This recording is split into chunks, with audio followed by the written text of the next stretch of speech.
एक नई वीडियो के साथ आज मैं फिर हाजिर हूं, आपका होस्ट दोस्त विक्रांत जोशी। आपका स्वागत करता हूं मेरे विमाश में, जिसमें हम लेके आते हैं वर्ल्ड अफेयर्स और डिफेंस की दिन भर की टॉप खबरें। तो चलिए जान लेते हैं। सबसे पहले हम लोग बात करेंगे म्यांमार की। आपको पता है कि 2015 में म्यांमार के द्वारा JF-17 का कॉन्ट्रैक्ट साइन किया गया था। ये जो एयरक्राफ्ट है वो 16 की संख्या में खरीदे गए थे म्यांमार के द्वारा, और म्यांमार पहला ऐसा एक्सपोर्ट कस्टमर बना था इस JF-17 का जिसने कि इतनी बड़ी संख्या में एयरक्राफ्ट खरीदे हों।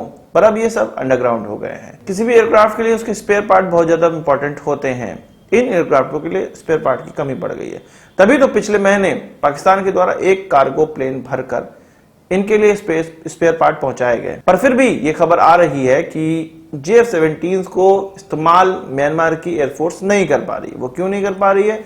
क्योंकि उनके पास जो ट्रेनिंग चाहिए वो नहीं है, जो स्पेयर पार्ट चाहिए वो नहीं है, उनके पास सिमुलेटर्स नहीं है इवन।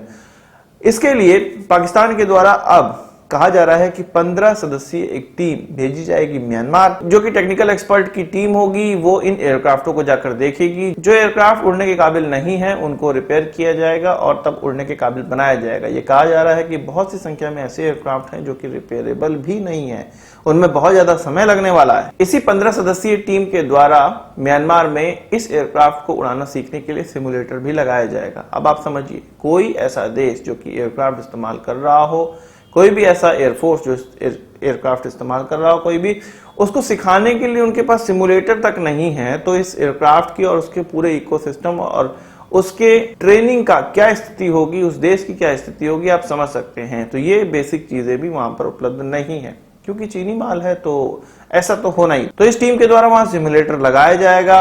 इसके अलावा ये कहा जा रहा है कि म्यांमार के द्वारा पाकिस्तान से एयर टू सरफेस मिसाइल खरीदी जाएंगी। अब आप सोच रहे होंगे कि म्यांमार के इतने खराब दिन कैसे आ गए कि पाकिस्तान से उनको मिसाइल खरीदनी पड़ रही है। एक्चुअल में ये चीनी मिसाइल होने वाली है।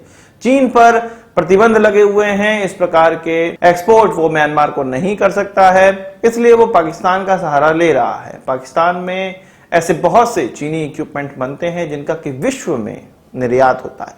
उन्हीं इक्विपमेंट्स में से ये एयर टू सरफेस मिसाइल होने वाली है जो कि म्यांमार खरीदेगा।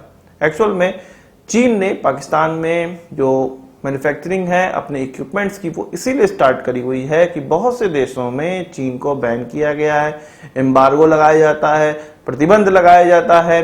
अब इन इक्विपमेंट्स को पाकिस्तानी इक्विपमेंट करके विदेशों में बेचा जाता है। इससे पाकिस्तानी तो खुश हो ही जाते हैं, साथ ही साथ चीन का भी उल्लू सीधा हो जाता है। बहरहाल चीनी 10th जनरेशन JF-17 तैयारा बिल्कुल खराब निकल रहा है।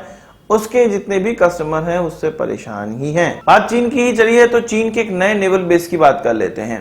चीन विश्व की सबसे बड़ी नेवी रखता है, जिसके पास 350 से ज्यादा वॉरशिप है, जो कि यूएस से भी ज्यादा है। यूएस के पास लगभग 296 वॉरशिप्स हैं। पर वॉरशिप के होने से कुछ नहीं होता है। इनको लॉजिस्टिक सपोर्ट देने के लिए और इनकी जो डिप्लॉयमेंट है उसको बढ़ाने के लिए, उसकी दूरी को बढ़ाने के लिए अलग अलग जगह पे नेवल बेस होने आवश्यक हैं। किसी एक वॉरशिप की जो लिमिटेशन होती हैं वो कितनी दूर तक जा सकता है, उसकी कैपेसिटी होती है। अगर इन वॉरशिप्स को कुछ बेसिस मिल जाएं जहां पर इनको डिप्लॉय किया जा सके, जहां पर इनमें ईंधन भरा जा सके, जहां पर इनमें हथियार लोड किए जा सके, जहां पर इनका मेंटेनेंस किया जा सके, तब इन जो वॉरशिप्स की है कैपेबिलिटी वो ज्यादा बढ़ जाती है। कुछ इसी प्रकार से चीन के पास केवल एक नेवल बेस है जो कि घोषित है और विश्व में सबको पता है, जो कि जिबूती में है। ये अफ्रीका में पड़ता है, ईस्टर्न अफ्रीका में पड़ता है। अब मलाक्का स्ट्रीट पर नजर रखने के लिए चीन के द्वारा एक और नेवल बेस बनाया जा रहा है जो कि कंबोडिया में है। कंबोडिया में रिम नेवल बेस था जो कि 2019 में चर्चा में आया था, उसके 1-2 साल बाद फिर से चर्चा में आया। और यहां पर कहा जा रहा था, सैटेलाइट पिक्चर्स निकल कर आई थी कि जो वहां पर यूएस फंडेड बिल्डिंग थी उसको तोड़ के चीनियों के द्वारा नेवल बेस बनाया गया। कंबोडिया के द्वारा कहा गया कि चीनियों के द्वारा उनके लिए नेवल बेस बनाया जा रहा है। पर अब ये खबर आ रही है कि ये जो नेवल बेस है वो कंबोडिया के लिए तो है, साथ ही साथ चीन भी इसका इस्तेमाल कर सकेगा।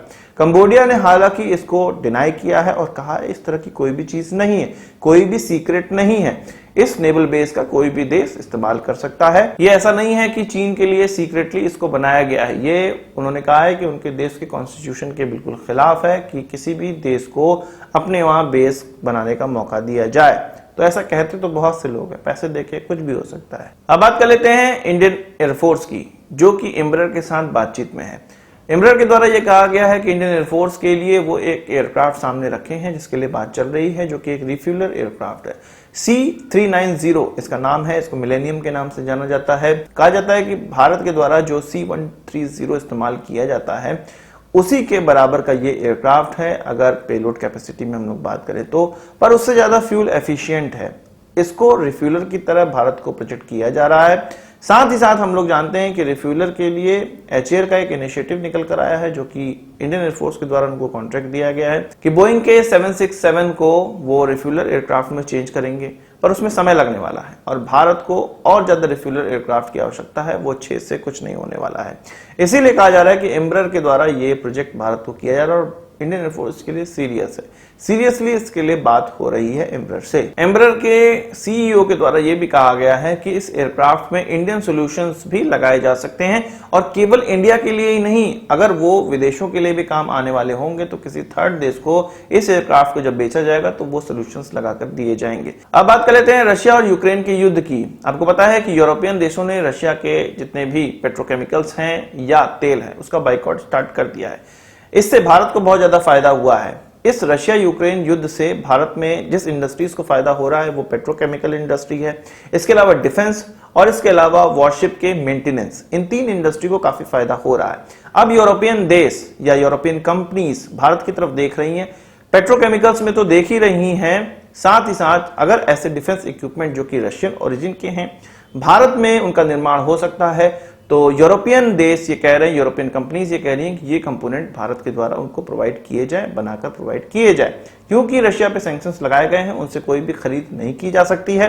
पर भारत में ऐसे बहुत से इक्विपमेंट हैं जो कि रशियन डिजाइन पर बेस्ड होते हैं। इसके अलावा यूरोप में भी बहुत से ऐसे मैन्युफैक्चरर्स हैं जो कि रशियन इक्विपमेंट का इस्तेमाल करते थे पर अब वो नहीं कर सकते, तो भारत उनके पास एक अच्छा ऑप्शन दिख रहा है जहां पर वो इनका निर्माण चाहते हैं और अपने वहां उसका उपयोग करना चाहते हैं। तो यूक्रेन की आपदा पर भारत अवसर तलाश करने का प्रयास कर रहा है, इस अवसर को भारत को जरूर बजाना चाहिए। तो आज की इस वीडियो के लिए बस इतना ही। आशा करता हूं वीडियो पसंद आएगा, आपको एक बड़ा थम्स अप जरूर देंगे। इस वीडियो से सवाल से जो कमेंट बॉक्स में जरूर लीजिएगा और यदि आपने हमारे चैनल सब्सक्राइब नहीं किया उसे भी कर लीजिए, क्योंकि हम इस प्रकार की वीडियो लाते रहते हैं। नमस्कार, थैंक यू, जय हिंद।